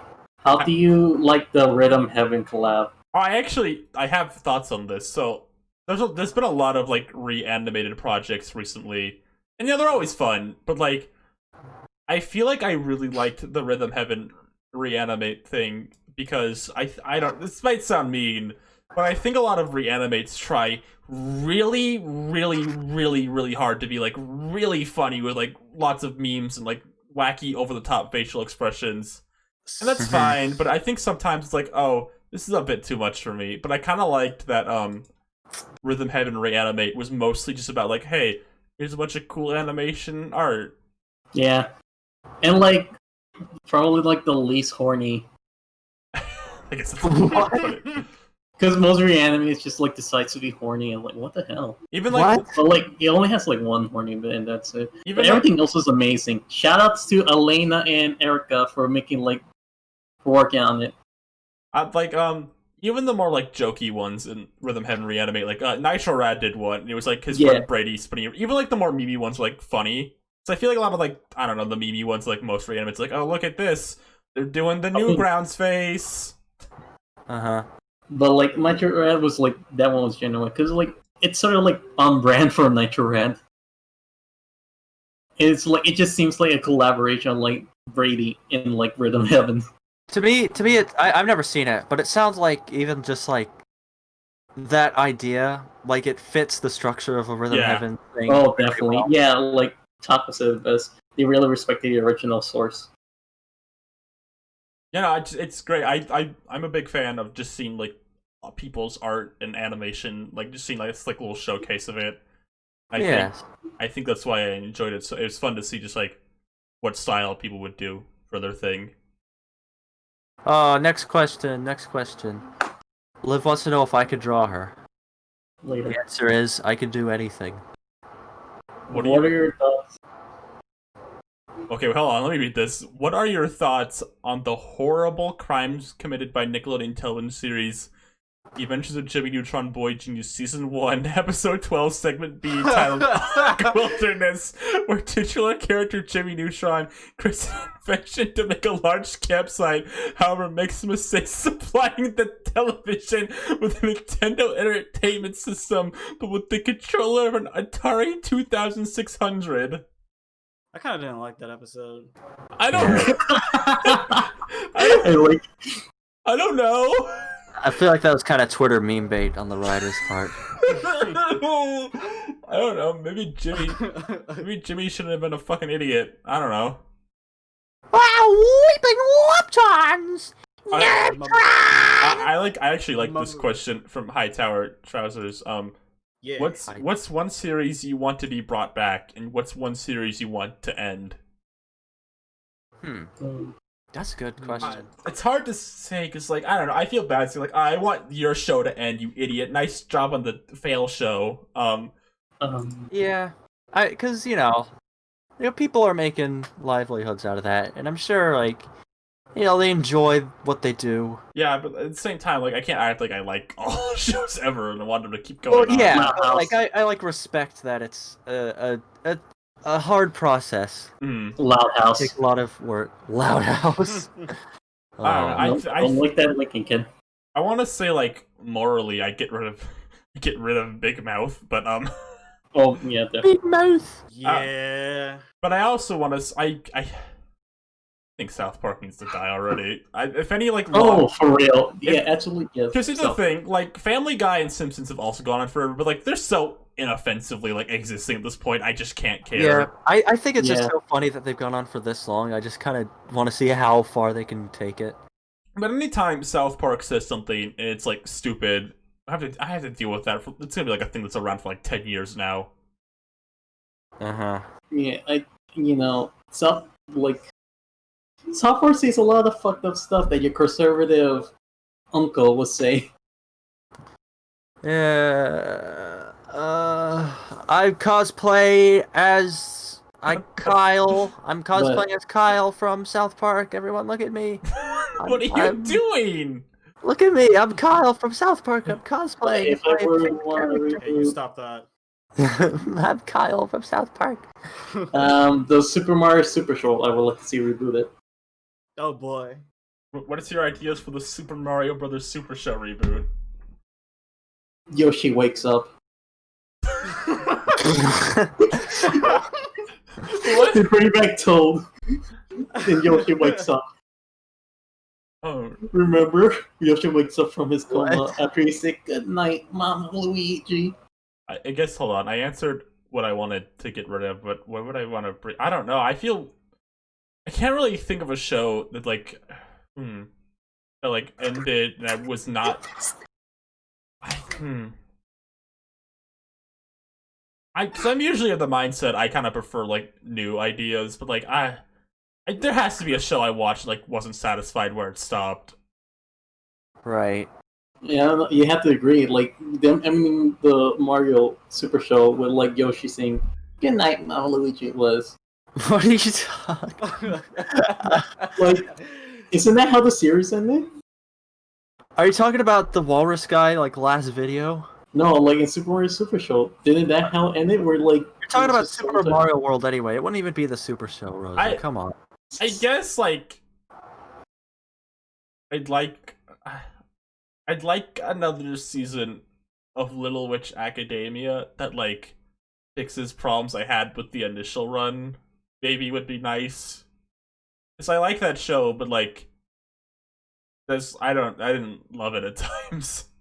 It's like, it's Studio Trigger trying to be, like, political without understanding what, like, politics means. Here's my thing too. Living in a post-Owl House world where, like, the dumb girl and, like, kind of the stuck-up one actually, like, romance arc actually goes somewhere. Watching, like, Little Witch Academia would make me feel, like, empty. Because, like, it's a very similar character dynamic that doesn't go anywhere. Oh, it really is, like, part 2. It doesn't go anywhere because, like, someone in Studio Trigger say, "But wait, there's Andrew. He did nothing. He deserves to be with Echo." And is Andrew Little Witch Academia's anyone's favorite character? I want to be like, this is an earnest question. I don't think I've ever seen anyone say, "Oh yeah, my favorite character from Little Witch Academia was Andrew." Maybe you're straight. I don't even think that. I don't know. I feel like even, like, then, like, you would probably, like, I don't know, Sussy. I only seen, like, one person be like, "Oh my god, Akko and Susie dating these boys," and then, like, that's it, one person. He's such a weird character. I don't like. He's Hey. really just a nothing character. I don't like hate him, but like I just can't remember anything interesting he does. He's sort of there just to be like, you know. See Zumo, do you have an answer to the remove one show, bring back another question? Yes, I Ooh. do. Ooh. As far as like, I'm not really too sure like what like something that I would want to stop, because there are a lot of things that I would like to just stop. But one thing that I would really love to come back is, and I hope you remember this, Rosa, because I'm pretty sure we're probably like the only two people who have ever laid eyes on this, Oh, and boy. my friend Trousers. But there's like this show called Catman, and I'm not talking about like whatever one you're thinking of with Adam West. It's like this it's this super like indie looking anime that was Yeah. animated in Flash. It looks like it was stripped from Newgrounds. Yeah, But the the- first season. Then the second one. What? The first 2 seasons were What? animated in Flash like that. Okay. And Yeah. this was kind of like a legit Wrong. series, but like I think it was only on like some website, Hmm. and that website's kind of like super dead now. And Do we still have the download or like the YouTube video still up? I think I unlisted it. I probably still have it, but yeah, like it's somehow, I don't know how, but like it got archived on this like some anime streaming website, and the just the way it looks, feels, and just like everything about it is like really like weirdly nostalgic to me. But the thing about it is that like it is almost non-existent anywhere. Yeah. Yeah, I had to. I was Like- trying to find some images of it. I had to like look up Catman anime specifically to find anything. Yeah. Did you find it? Is he like a white cat in like a suit? Yeah. Yeah, I see him. Like most of it was roller scope in the first season, and then the second one it got like high quality. Wow, Yes, that's just that is the thing that I wish they would have continued too, because it looks so Mhm. interesting. And like they had like that storyline with the mafia too. mm-hmm. It's just like it was left on the cliffhanger. Like, what will Catman do next? It's probably mostly just because the fact that's like they probably really didn't have much of a reason to do anything more with it, because like with its like Flash animations and whatnot, I'm pretty sure that they were just like doing it just cause, or like kind of just making a show to make a show. But then like when it wouldn't like high quality, if anything, that was probably like I don't really know too much about showbiz and animation and all that stuff, but that was probably them trying to like make something so it could be out there and stuff, but it probably just didn't see the light of day. Yeah. So I don't know, but like this, it has a bunch of episodes, and it feels almost like a series, but it's just the fact that like some episodes are missing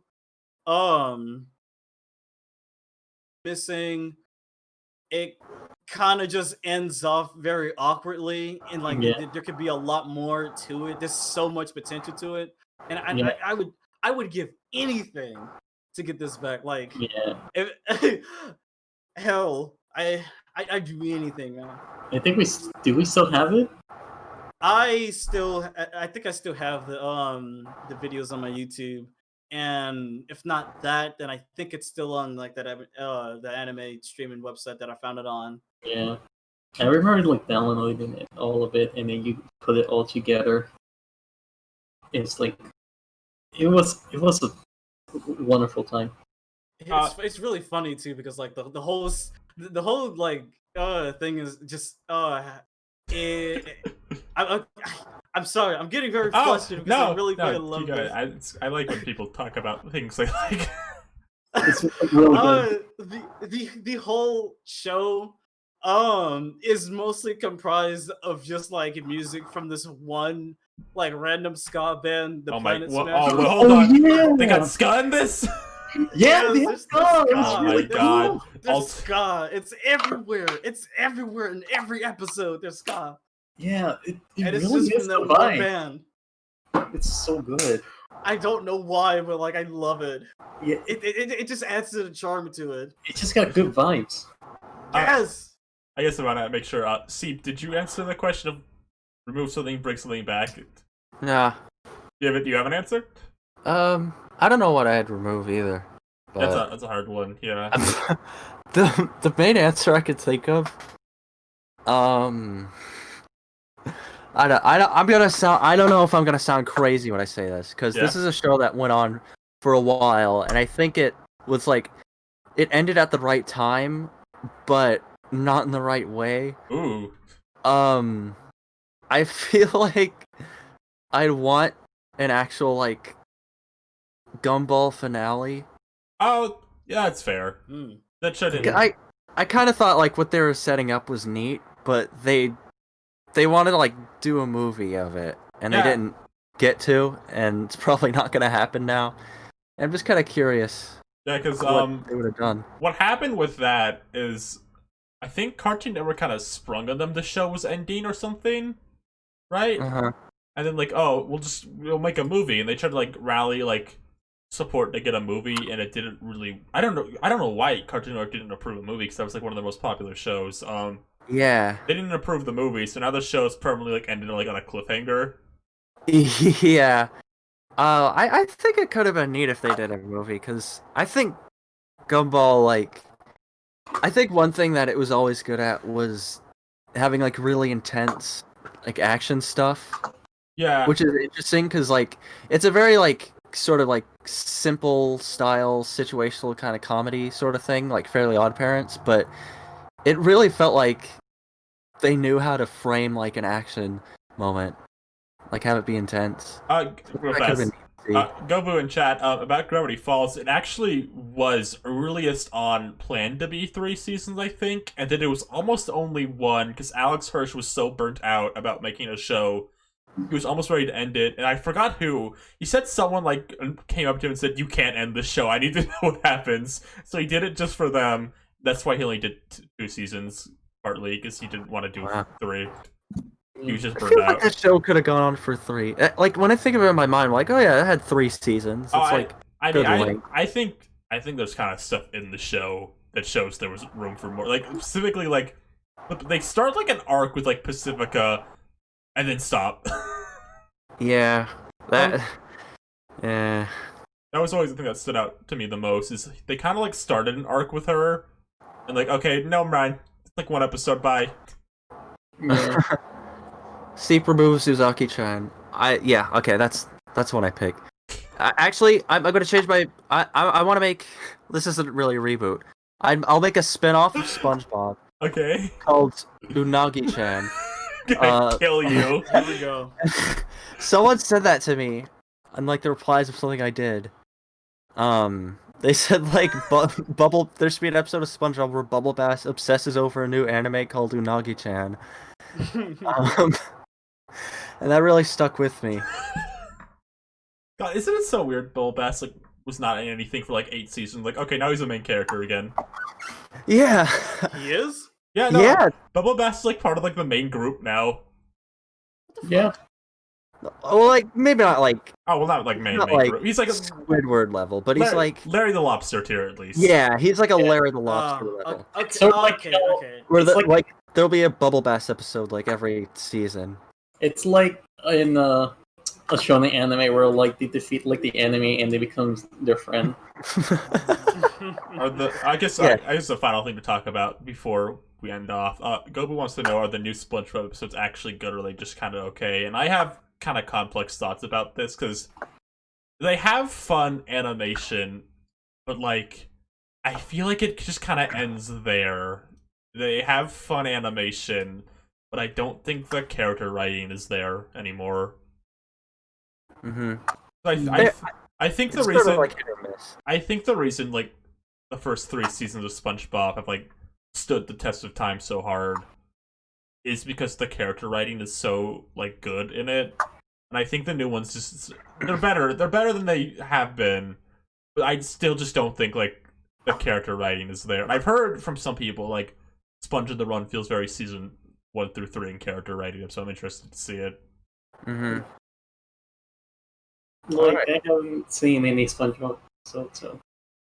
Yeah, I think it's, you know, I think I'd still say I like it now more than like a lot of the middle stuff. Yeah, no. There's a lot of like middle season, like season like 5 to 8. There's a lot of stuff there that was just boring, Mhm.